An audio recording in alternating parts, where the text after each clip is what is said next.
Hello. Hello. Could you introduce yourself to us and tell us something more about the institution you work for? Okay, my name is Maria Costa.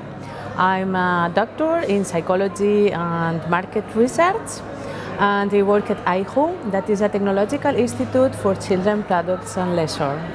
In your presentation, you told us about the 4 main parenting trends nowadays. And having in mind how fast the modern world is evolving, but having in mind all the innovation that is around, do you think that these trends are going to be valid for a long time? And how are they going to change? Yes, I could say that maybe 3-5 years old you can be valid, still valid, but maybe in 3 years we need to start another research that we are starting now, because when you work with social trends you need to be every day attentive, up to date, and I think in 3 years more we can introduce new kind of parenting styles. So really soon. Yeah, Really soon. really. But the question is that these kind of trends, there are not a quick change. There are not like a wall that finished and stop another one. This is a progression, and we are here and start to go down, but at the same time start another one. So they have time that there are these trends and other trends, and after these other trends go up. Okay. Have you gotten ideas about how they might change? Maybe there are changes related to the other uses of products at the homes, because there are a lot of dogs, for example, pets at home. So we are looking that there are some brands that are focused on, we have not at all, but few children, so there are a lot of families that have just one child at home, so they have a dog, for example, and there are brands that are focused on create new products for these new partners to play, for example. It's an idea, but there are a lot of possibilities of changes.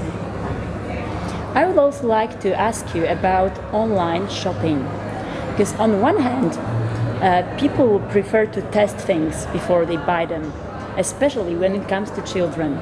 And on the other hand, parents nowadays have unprecedented convenience, possibility of buying things conveniently online.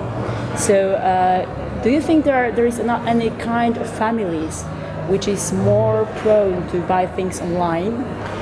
Yes, of course, in our 4 kind of families, technological parenting are buying a lot. They buy almost everything by e-commerce, but also rational parents and active parents are very focused on this kind of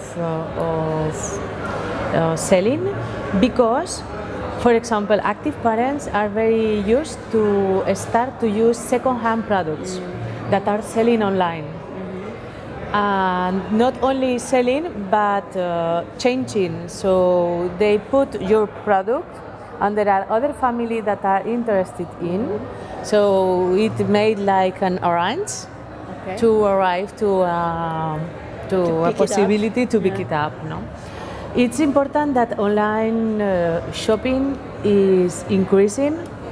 In Southern European countries, there are not a lot of online shopping. Really? But there are growing age every year.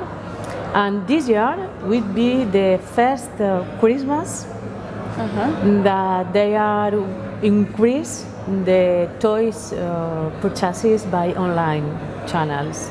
That's so surprising. There is a great change.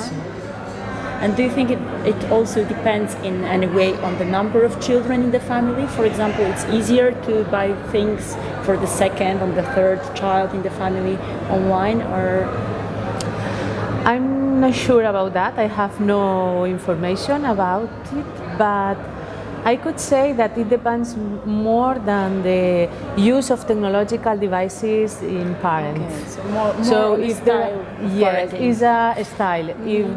If you have used to buy things when you become a parent or a mother, you continue using. But if not, it's quite difficult to start at the moment. We really admire your work as the work of AIJU Institute, and for the market observers, even looking at your future research plans tells a lot about in which direction the market is going to go. So could you unveil to us some of the secrets? What projects are you currently carrying out, or what are you planning to do next? Well, we are planning to do this kind of segmentation, but in children, because at the moment we used to talk about girls and boys, or little ages, young ages. So it's a segmentation based on gender and age. But as in old or people or in young people, there are different children profiles. So I have started interesting research focused on how can we segment it different kind of children. That's very interesting. So we're not only having the generation Z, but we're going to have Z1, Z2, Z3, something of this kind. Yeah. We're looking forward to the results of your research. Thank you. Thank you very much for your sharing your knowledge and for the interview. Thank you to you.